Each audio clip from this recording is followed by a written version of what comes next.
오늘 함께 읽을 하나님의 말씀은 여호수아 6장 8절에서부터 21절입니다.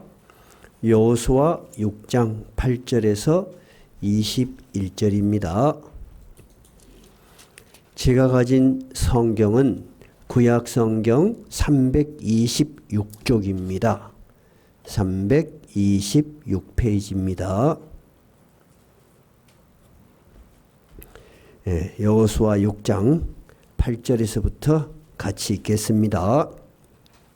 여호수아가 백성에게 이르기를 마침에 제사장 7은 양각 나팔 7을 잡고 여호와 앞에서 나아가며 나팔을 불고 여호와의 언약궤는 그 뒤를 따르며 그 무장한 자들은 나팔 부는 제사장들 앞에서 행진하며 후군은 궤 뒤를 따르고 제사장들은 나팔을 불며 행진하더라. 여호수아가 백성에게 명령하여 이르되 너희는 외치지 말며 너희 음성을 들리게 하지 말며 너희 입에서 아무 말도 내지 말라. 그리하다가 내가 너희에게 명령하여 외치라 하는 날에 외칠지니라 하고 여호와의 궤가 그 성을 한 번 돌게 하고 그들이 진영으로 들어와서 진영에서 자니라. 또 여호수아가 아침에 일찍이 일어나니 제사장들이 여호와의 궤를 메고 제사장 7은 양각 나팔 7을 잡고 여호와의 궤 앞에서 계속 행진하며 나팔을 불고 무장한 자들은 그 앞에서 행진하며 후군은 여호와의 궤 뒤를 따르고 제사장들은 나팔을 불며 행진하니라. 그 둘째 날에도 그 성을 한 번 돌고 진영으로 돌아오니라. 엿새 동안을 이같이 행하니라. 7째 날 새벽에 그들이 일찍이 일어나서 전과 같은 방식으로 그 성을 7번 도니 그 성을 7번 돌기는 그날뿐이었더라. 7번째 제사장들이 나팔을 불 때에 여호수아가 백성에게 이르되 외치라. 여호와께서 너희에게 이 성을 주셨느니라. 이 성과 그 가운데 있는 모든 것은 여호와께서 온전히 바치되 기생 라합과 그 집에 동거하는 자는 모두 살려주라. 이는 우리가 보낸 사자들을 그가 숨겨 주었음이니라. 너희는 온전히 바치고 그 바친 것 중에서 어떤 것이든지 취하여 너희가 이스라엘 진영으로 바치는 것이 되게 하여 고통을 당하게 되지 아니하도록 오직 너희는 그 바친 물건에 손대지 말라. 은금과 동철 기구들은 다 여호와께 구별될 것이니 그것을 여호와의 곳간에 드릴지니라 하니라. 이에 백성은 외치고 제사장들은 나팔을 불매 백성이 나팔 소리를 들을 때 크게 소리질러 외치니 성벽이 무너져 내린지라. 백성이 각기 앞으로 나아가 그 성에 들어가서 그 성을 점령하고 그 성 안에 있는 모든 것을 온전히 바치되 남녀노소와 소와 양과 나귀를 칼날로 멸하니라. 아멘. 오늘 여호수아 6장은 드디어 여리고 성이 무너지는 장면이 오늘 본문의 배경이 되겠습니다. 그러나 오늘 본문을 이해하기 위해서는 여호수아 6장 그 앞부분을 조금 살펴보고 오늘 본문으로 이어서 생각하는 것이 여러분 이해에 도움이 될 것 같습니다. 모세가 이스라엘 백성을 이끌고 애굽에서 나왔죠. 그런데 광야에서 40년을 백성들과 함께 살다가 죽었습니다. 죽은 뒤에 누가 이스라엘 백성들의 지도자가 되었지요? 여호수아가 이 사명을 감당하도록 하나님이 사명을 주었습니다. 그런데 여호수아는 이 사명을 받고 3일 만에 가나안으로 들어가기로 공표를 합니다. 그러면 가나안에 들어가기 위해서 제일 먼저 관문이 뭐예요? 여기가 성경 지도를 그려놨네요. 이 요단강. 이 요단강을 건너서 오른쪽에서 왼쪽으로 들어가는 이 지역이 전부 가나안 지역이에요. 그런데 이 지역을 넘어가면 중간에 있는 성이 여리고 성이에요. 근데 이 중간으로 지금 들어가는 거예요. 이 여리고 성이 굉장히 중요한 성이었어요.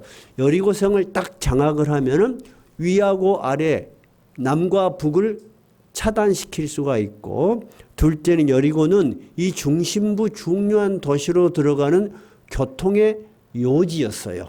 그렇게 이해를 먼저 하시고 성경 말씀을 들으면 이해가 잘 될 거예요.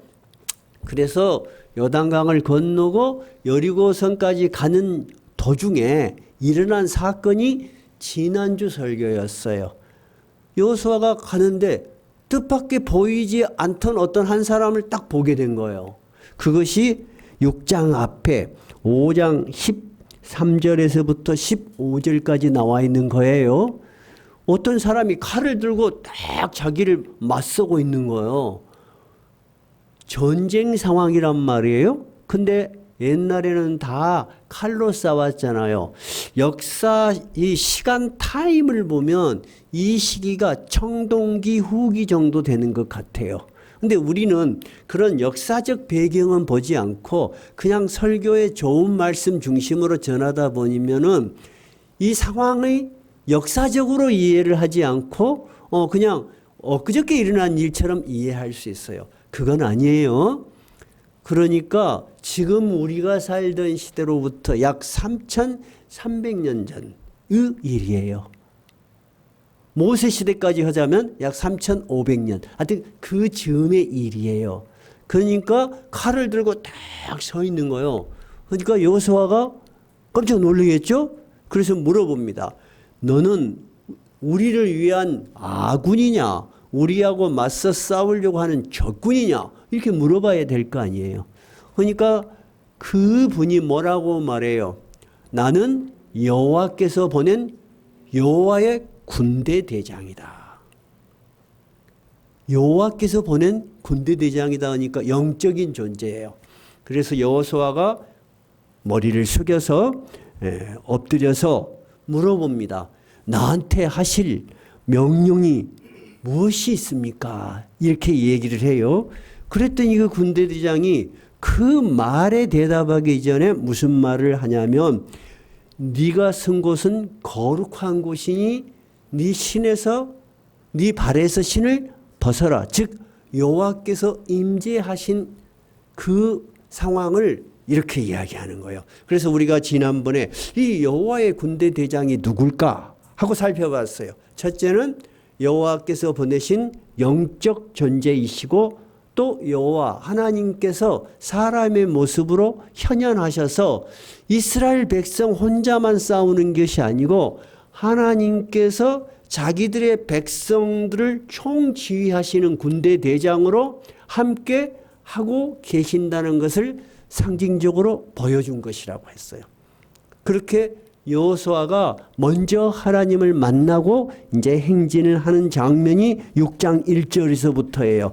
근데 이스라엘 백성들에 대한 소문을 여리고 사람들 뿐만이 아니라 가나안 사람들이 다 들었어요. 너무 무서운 거야. 애굽에서부터 나온 것도 신기하고 요단강이 지금 추수 때야. 아무도 건널 수 없다는 걸 아는데 그 요단강 물을 마르고 건넜단다. 소문이 다 들린 거예요.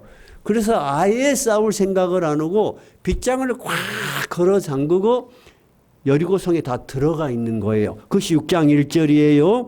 이스라엘 자손들로 말미암아 여리고는 어떻게 굳게 닫혔고 출입하는 자가 없더라. 이거 싸울 방법이 없는 거예요. 근데 여호와께서 여호수아에게 이렇게 말씀하시죠.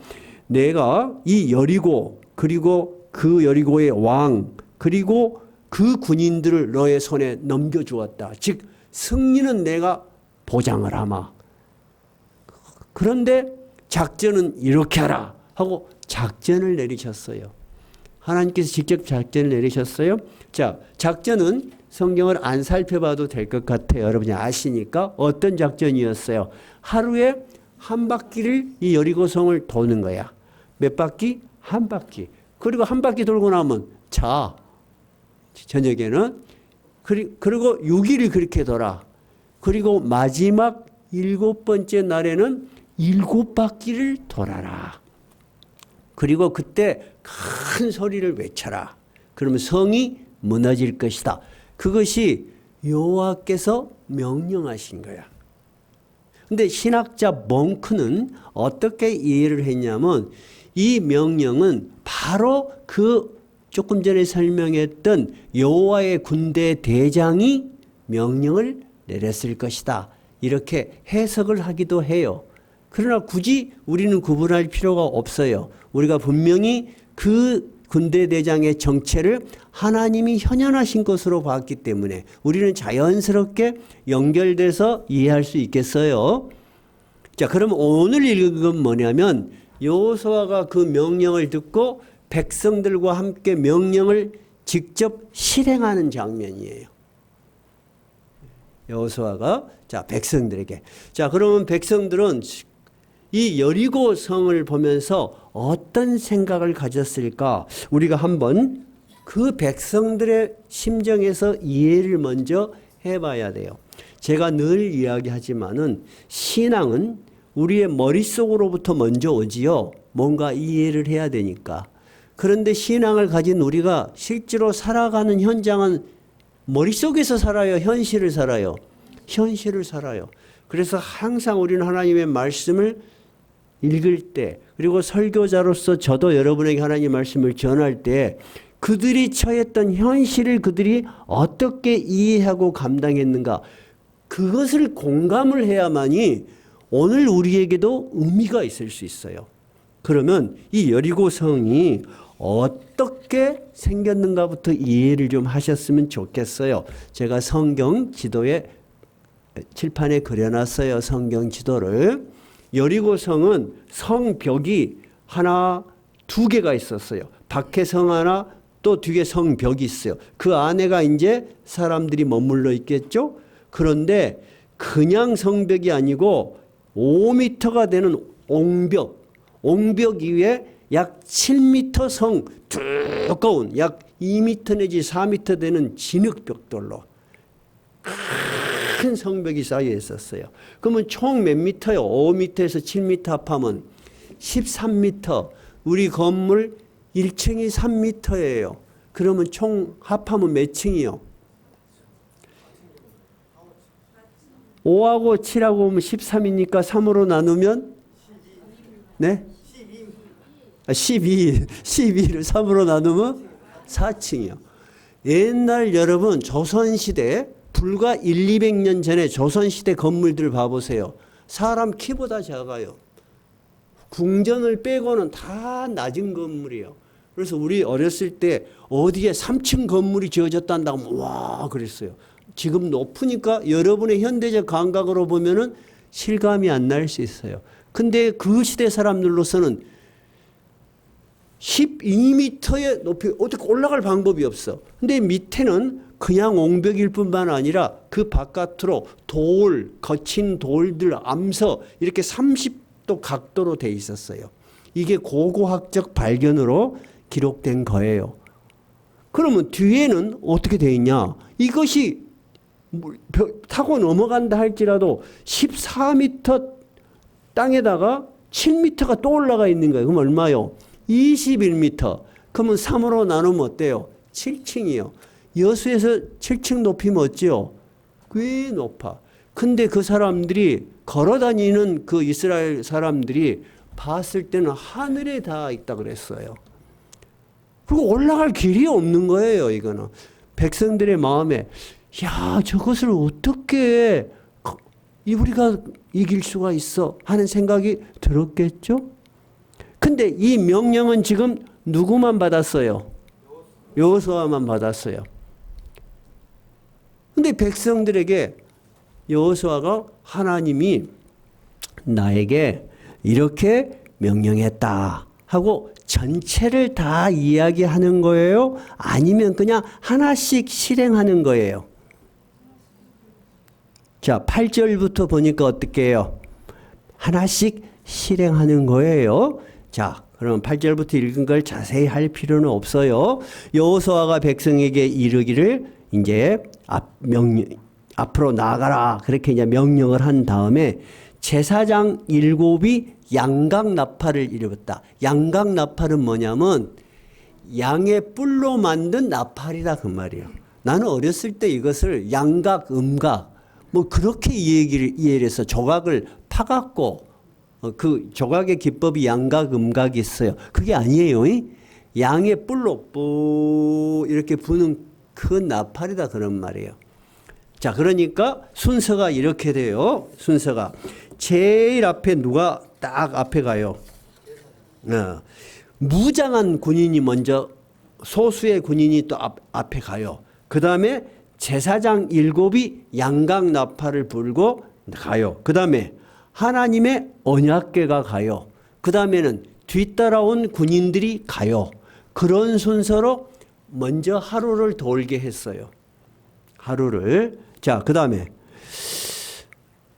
두 번째는 어쩌냐? 잤어요. 그렇게 엿새를 돌았어요. 그리고 마지막 날이 15절이에요. 15절 한번 읽어봐요. 7째 날 새벽에 그들이 일찍 일어나서 전과 같은 방식으로 그 성을 7번 도니 그 성을 7번 돌기는 그날 뿐이었더라. 16절 7번째 제사장들이 나팔을 불 때 여호수아가 백성에게 이르되 외치라 여호와께서 너희에게 이 성을 주셨느니라. 작전이란 게 이게 전부요. 여러분 백성들이 한 바퀴 돌 때 뭔 생각이 들었을까? 여러분 한번 생각해 봐요. 여러분이 성을 한 바퀴 돌아라. 한 바퀴 돌았어. 그것도 잘해. 그러면 자 어떤 생각이 들었을까요? 이게 뭐 하는 거지? 근데 그 다음 날도 또 그러고 돌아와. 그 다음 날도 돌아와. 그럼 뭔 생각이 들까요, 여러분? 솔직히 이해가 돼요? 이해가 안 되지. 이해가 안 되면 어떻게 해요? 사람들은 불평을 해. 한 바퀴 도는 게 쉽겠어? 고고학적으로 정확하게 몇 킬로를 걸었는지는 알 수가 없습니다. 그런데 마지막 날에는 7바퀴를 돌아라고 하는 거예요. 7바퀴를. 그리고 7바퀴 돌 때 그렇게 그들이 소리를 쳤습니다. 그랬더니 어떻게 됐는가 봐요. 자, 한번 살펴봅시다. 20절 한번 20절부터 한번 읽어봐요. 20절부터 이에 백성은 외치고 제사장들은 나팔을 불매 백성이 나팔 소리를 들을 때 크게 소리질러 외치니 성벽이 무너져 내린지라. 백성이 각기 앞으로 나아가 그 성에 들어가서 그 성을 점령하고 그 성 안에 있는 모든 것을 온전히 바치되 남녀노소와 소와 양과 나귀를 칼날로 멸하니라. 중간에는 제가 설명을 줄였어요. 자, 성이 무너지기 전에 성이 무너지면 어떻게 해라라고 하나님께서 명령하자면 이 성 안에 있는 것 중 어떤 것도 너희들이 개인적으로 소유하지 마라. 그러나 이 여리고 성에 있는 어떤 사람이 우리 정탐꾼이 가서 정탐을 할 때 하나님을 두려워하고 우리에게 협조를 했다는 거야. 그래서 약속을 했어. 너의 목숨은 살려주겠다. 그 사람이 누구예요? 기생 라합이었죠. 그 기생 라합의 가족은 살려두고 다 진멸하고 그 다음에 곡식이든 양이든 소든 탐나는 재산 너희 것으로 하지 말고 하나님께 완전히 바쳐라. 두 번째는 불에 타지 않는 금속 이런 것은 창고에 들여라 이렇게 명령을 했어. 백성이 그대로 했다. 이렇게 해서 여리고 성이 무너졌습니다. 자, 그러면 이 어렸을 때 우리가 이 여리고 성이 무너진 것을 들었을 때는 재밌었습니다. 재밌었습니다. 그런데 이렇게 나이가 들고 이성이 발달되고 지식이 발달되면서 그것은 우리하고 아무 상관이 없는 성경에 나온 동화 같은 생각이 드는 거야. 그 사람들에게 그런 일이 있었든 없었든 왜 우리에게는 그런 일이 일어나지 않으니까. 그렇지 않아요. 그러면 이 성경의 기록이 어떤 의미가 있어야만이 우리가 성경으로서 가치가 있겠죠. 첫째, 우리가 이 구약 성경에 나타난 여리고 성이 무너지는 것은 하나님의 능력으로 이 성이 무너진 결론이 내립니까? 사람들이 싸운 결과입니까? 사람의 능력으로는 우리가 지금도 이런 일이 일어날 수 없죠. 그죠? 그때도 일어날 수 없었습니다. 이게 온전히 하나님의 능력으로 이루어진 거예요. 그러면 이스라엘 백성들은 놀았습니까? 아무 일도 안 했습니까? 하나님이 내가 내 능력을 보여줄 테니까 구경해라고 했습니까? 아니에요, 여러분. 이스라엘 백성들도 대단한 믿음을 가지고 이 일을 한 거예요. 아까처럼 여러분 그 많은 사람이 전 백성이 다 돌았는지 아니면 정예 요원들만 돌았는지 성경에는 명확하게 되어 있지는 않습니다. 그러나 그들이 한 바퀴 돌 때 아무 일도 없어. 이게 뭐 하는 짓이야? 자, 이스라엘 백성들만 이게 뭐 하는 짓이야 하고 쳐다봤을까요? 저 성 속에서 여리고 사람들도 저거 뭐 하는 거지 하고 쳐다봤을까요? 그랬겠죠. 두 번째 또 돌았어. 일이 있어 없어? 없어. 세 번째 없어. 그러면 자연스럽게 인간이라면 떠오르는 어떤 생각이 있겠어요? 이래갖고 뭔 일이 될까? 하나님이 이런 일을 시키셨을까? 이런 일이 있어 하고 굉장히 마음속에 의문, 불만 그런 것들이 있었을 거예요. 근데 마지막 날에는 7바퀴를 도르래. 적어도 이 성이 적은 성은 아니에요. 지금 우리가 성이라는 우리나라에 있는 성을 보면은 지금 우리가 살고 있는 개념으로 보면은 대단하지는 않아요. 보면은 제가 수원에 있는 그 성, 지금도 그 성은 좀 남아 있어요. 그런 정도의 큰 성이에요. 그것이 우리나라에서는. 그런 것을 여러분 그 때학빛에서 날씨가 얼마나 덥습니까? 평균 42도, 43도 그래요. 근데 그 가나안 지역, 즉 지금 이스라엘 지역은 그늘에만 있으면 그렇게 더위를 못 느낍니다. 왜냐하면 습도가 굉장히 낮아요. 그러니까 그늘에만 있으면 별로 덥진 않습니다. 근데 여러분 성을 7바퀴 돌 때 불만이 있겠어요? 없겠어요? 있겠죠. 근데 그들이 마지막까지 불만을 하지 않았어요. 그래서 이스라엘 백성들은 아무것도 안 한 것이 아니에요. 어떻게 했죠? 돌아간 대로 돌았어. 여러 가지 생각이 있지만 하나님께서 뭐 하지 마라 그랬어요? 함성도 내지 말고 소리도 내지 말고 한마디도 하지 마라. 그래서 신학자들은 이거를 어떻게 이해를 하냐면 하나님께서 이스라엘 백성들의 불만을 아시고 아예 불평의 소리를 못 내게 한 거예요.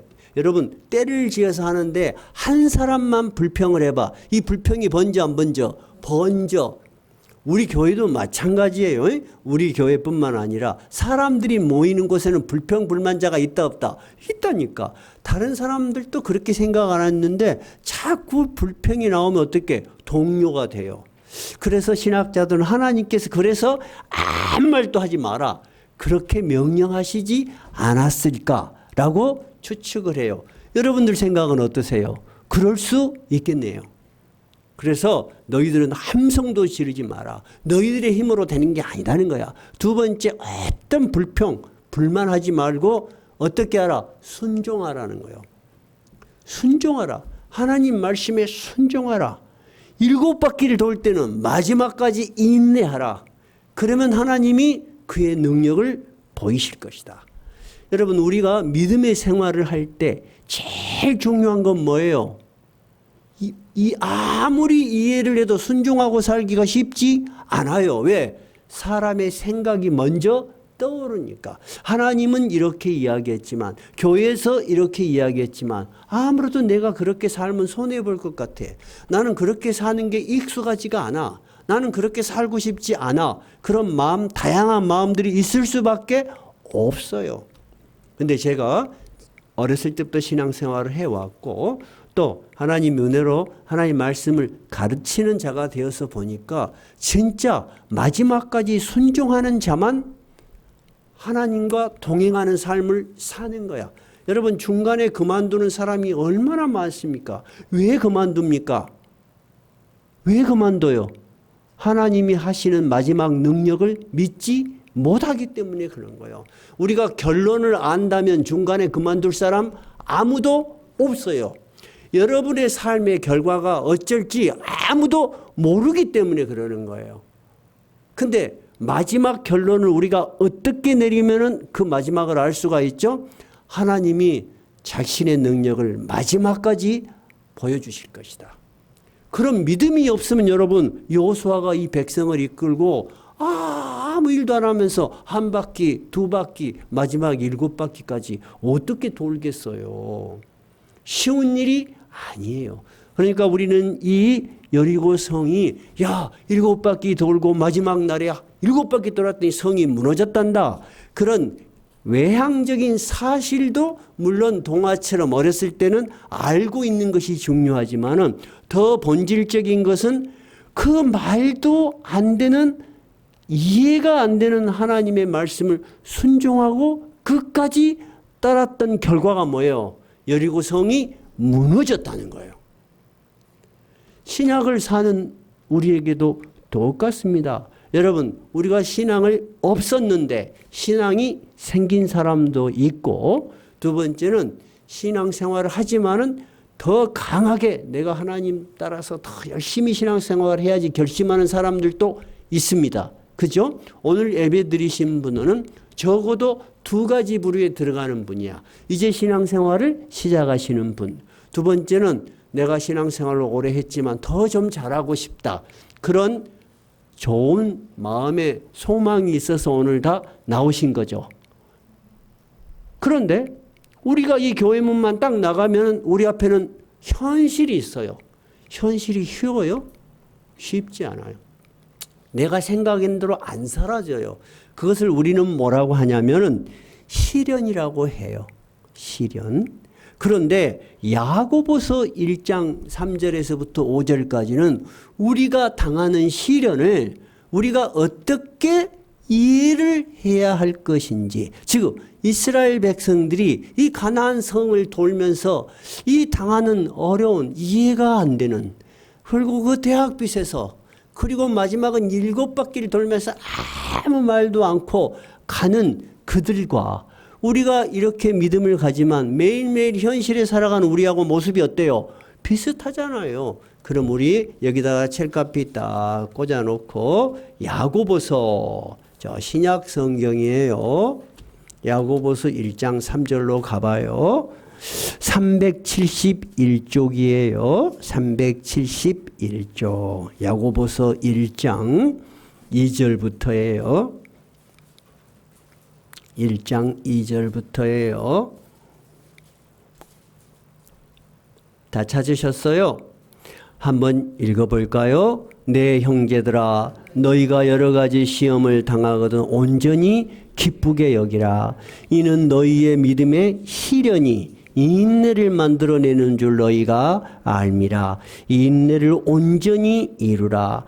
이는 너희로 온전하고 구비하여 조금도 부족함이 없게 하려 함이라. 즉 여기서 여러 가지 시험은 3절에서 보니까 시련이죠. 여러 가지 시련이 있더라도 절대 좌절하지 말라는 거야. 그 시련을 견디는 과정에서 너는 무엇을 배우게 된다? 인내를 배우게 돼. 참고 견디는 것을 배우게 돼. 그래서 4절, 이 인내를 온전히 이루라. 즉 끝까지 이 인내를 붙들고 나아가라. 그렇게 하면 어떻게 된다? 이는 너희로 온전하고 구비하여 조금도 부족함이 없게 하려 함이라. 하나님께서 자기의 뜻을 실현하는데 조금도 부족함이 없도록 너희들을 단련시키고 연단시키고 계신다는 확실한 믿음을 가져라는 거예요. 그러니까 우리가 그런 일이 있으면 내가 신앙생활을 했는데 왜 이런 일이 생기고 불평하지 말고 오히려 기쁘게 여기라. 내가 이 시험을 잘 이기면은 내가 진짜 아름다운 믿음으로 나아가는 길이야. 여러분 정말 그렇게 생각하셔야 돼요. 저는 목회자지만 저에게 있는 이런저런 일이 있을 때 사람이니까 화가 나기도 하고 사람이니까 혼돈되기도 하고 그래. 근데 결론은 하나예요. 하나님의 뜻에 맞게 이거를 잘 해결하면은 모두에게 축복이 있을 것이다. 근데 우리가 우리의 마음대로 이걸 해결해 보면 어때? 모두가 불행한 길로 빠지는 거야. 왜? 하나님의 말씀은 진리니까. 오늘 가나안성 이 여리고성을 도는 사람들이 이해가 됐겠어요, 여러분? 그 뜨거운데 한 바퀴 도는 것까지는 괜찮네. 근데 6일을 그렇게 해봐요. 어떤 사람이 불평이 없겠어요? 불만이 없겠어요? 믿음의 회의가 없겠어요? 근데 마지막 날은 7바퀴를 돈다는 것은 여러분 굉장한 거예요. 굉장히 밖에 햇빛에 나가면 막 살이 탈 정도로 뜨거워요. 이번 여러분 특히 더웠죠? 더우니까 어때요? 33도쯤 되니까 막 혀가 나오지 않던가요? 근데 거기는 42도, 43도 그래요. 곡식 추수 때는 또 햇볕이 강렬해요. 그런데도 그들은 순종했고 마지막까지 인내함으로 하나님이 어떤 분인가를 경험하게 하셨다. 이것이 여리고성이 우리에게 주는 교훈이에요. 여러분 이 하나님 말씀이 이해가 되세요? 그런데 우리는 과거의 그런 기록으로만 이해하지 말고 오늘의 나의 삶에도 야고보서는 신약 성경이잖아요. 그죠? 우리에게도 똑같은 것들, 똑같은 믿음의 자세가 요구된다는 것을 여러분이 이해하시고 그렇게 살도록 힘쓰셔야지 좋을 것 같아요. 그러면 우리에게 이런 의문이 하나 들어요. 야, 진짜 이런 여리고성이 있었을까? 정말 이런 사건이 있었을까? 여러분 궁금할 수 있어요. 근데 이것을 증명할 길이 없어. 왜? 3,300년 전, 3,500년 전 건물이 남아있는 경우는 거의 없으니까. 그러면 지금 이스라엘에 가면 여리고성이 있을까요? 없어요. 근데 우리가 이 여리고성이 있었다는 것을 그리고 성경의 기록이 사실이라는 것을 어떻게 현실적으로 증명할 수 있을까요? 어떤 방법으로? 고고학적 발굴로 우리가 알 수 있습니다. 방금 제가 드린 것처럼 그런 궁금증, 그런 의심은 믿지 않는 사람들이 우리에게 공격을 할 때 방법이 없어. 야, 그럼 여리고성 지금 있어? 없단 말이에요. 이거 정말 있었을까? 하고 궁금해하는 사람들이 우리뿐만이 아니고 굉장히 많은 사람들이 궁금해했어요. 그래서 지금으로부터 약 150년 전, 얼마 되지도 않아요. 1868년에 이 여리고성이 있었다고 추측되는 그 지역에서 탐사가 시작됐어요. 근데 그 전에는 완전히 흙에다 묻혀갖고 아무것도 없었어요. 언덕이요, 언덕. 근데 그거를 파보니까 성곽이 나오기 시작한 거예요. 그래서 약 100년 동안에 고고학자들이 발굴을 했어요. 이 고고학자들과 100년 동안에 그것을 파내려면 수많은 사람이 동원이 되겠죠. 그 스태프들, 그 전문가들이 10,000명이 동원이 됐어요. 조금 제가 세세하게 이 얘기 드리면은 1908년에 오스트레일리아의 셀린 박사, 그리고 1930년대는 영국의 고고학자 존 가스탕, 그 다음에 영국의 여류 고고학자 캐더린 캐년, 그 다음에 97년 이탈리아 탐사팀들이 이 여리고성을 흙을 파야. 붓으로 다 하고 흔적들을. 그래서 이들이 자기들이 했던 것들을 다 발표했어요. 그런데 1999년에 이 성서 고고학의 대가 브라이언트 우드 박사가 논문을 총정리를 했어. 이들이 발표한 거 전부를 갖고 발표한 것을 종합을 해가지고 분석을 하고 논문을 실었어요. 그것을 기점으로 해서 제가 그림을 그려놓은 거예요. 자, 그림을 보니까 제일 먼저 성을 가려면은 몇 미터의 옹벽이 있다 그랬어요. 4미터 내지 5미터의 옹벽이 있어. 이 옹벽은 무너지는 거요. 아무리 무너져도 그대로 있는 그냥 땅이요. 땅이요. 이거는 무너지지가 않아. 근데 이것을 발굴했더니 어떤 현상이 있냐면은 만약에 여리고성을 외부에서 공격해서 성을 무너뜨렸다면은 벽돌이 어디로 무너져야 돼요? 저 성벽의 벽돌이 안으로 무너져야 되는데 이 벽돌이 밖으로 무너진 흔적이 나왔어요. 밖으로 다 무너지니까 그 옹벽 5m짜리가 다 벽돌이 무너져서 사람들이 그것을 밟고 올라갈 수가 있었어요. 그래서 성경을 한번 봐봐요. 6장 5절 봐봐요. 여호수아로 가봐요. 여호수아 6장 5절. 여호와께서 뭐라고 말씀하셨는지 봐봐요. 6장 5절. 제사장들이 양각 나팔을 길게 불어 그 나팔 소리가 너희에게 들릴 때에는 백성은 다 큰 소리로 외쳐 부를 것이라. 그리하면 성벽이 무너져 내리니 백성은 각기 앞으로 올라갈지니라. 어떻게 올라가? 그 벽돌이 다 무너져서 그 공간을 메꾼 거야. 그래서 영어 성경은 go up이에요. 걸어서 올라갔다는 거예요. 그래서 이 성경 구절이 맞다는 거예요. 그러면 밧줄을 걸어서 막 올라갔다든가 이렇게 나와야 되는 거예요. 첫째. 두 번째는 전쟁을 하면은 그 당시에는 곡식이 중요한 재원이야. 그래서 어느 성을 침략하면은 양식은 싹 가지고 가요. 그래야지 자기들 또 이동하고 먹고 그럴 거 아니에요. 근데 우리가 여호수아가 요단강을 건널 때 그때가 무슨 철이라 그랬어요? 추수철이라 그랬죠. 그 발굴을 해보니까 각 집마다 불이 탔는데 항아리마다 곡식이 가득 있는 거야. 그래서 이때가 추수 때가 아니면 곡식이 가득 있을 리가 없다는 거야. 그러니까 그 시기가 성경에 기록된 시기가 맞다는 거예요. 세 번째는 뭐냐면은 그 곡식을 그대로 두겠어요? 싹 가져가겠어요? 다 가져간대요. 그 당시에는. 근데 다 그대로 있는 거야. 왜 그대로 있을까요? 하나님께서 개인적으로 다 가지 말고 다 불살라라. 하나님께 바치는 제물이 되게 해라 그랬잖아요. 그러니까 곡식이 그대로 다 불에 타 있는 거야. 그러니까 성경의 기록이 맞다는 거예요. 그래서 고고학적으로 우리가 여리고성이 있었다는 것과 이러한 사실이 있었다는 것은 명확하게 증명된 거예요. 다만 고고학자에 따라서 어떤 분들은 신앙심이 있고 어떤 사람은 신앙심이 없고 어떤 사람은 이런 측면을 이렇게 이해하고 저렇게 이해하는 약간의 차이는 있지만 마지막 이 교수가 분석한 모든 것 성경을 중심으로 한 것에는 틀림이 없다는 거예요. 분명한 사실이라는 거예요. 그러나 우리가 성경에 기록된 구약 성경에 기록된 고고학적 증거를 다 구체적으로 100% 밝히는 것은 불가능합니다.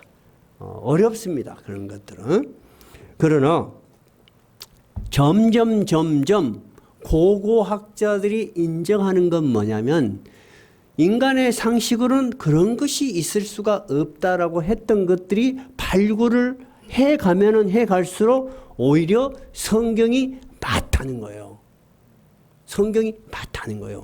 그 대표적인 발굴이 제가 뭐라고 말씀했어요? 여러분, 제가 수요일 날 말씀드렸나요? 어떤 고고학이 그런 고고학이 있다 그랬어. 세계 역사학자들이 그런 나라는 없어. 이 지상에 없어. 성경에나 있는 이야기야 하고 믿지 않았어. 그런 제국이 있다는 것을. 그게 무슨 제국이냐면 바벨론 제국이에요.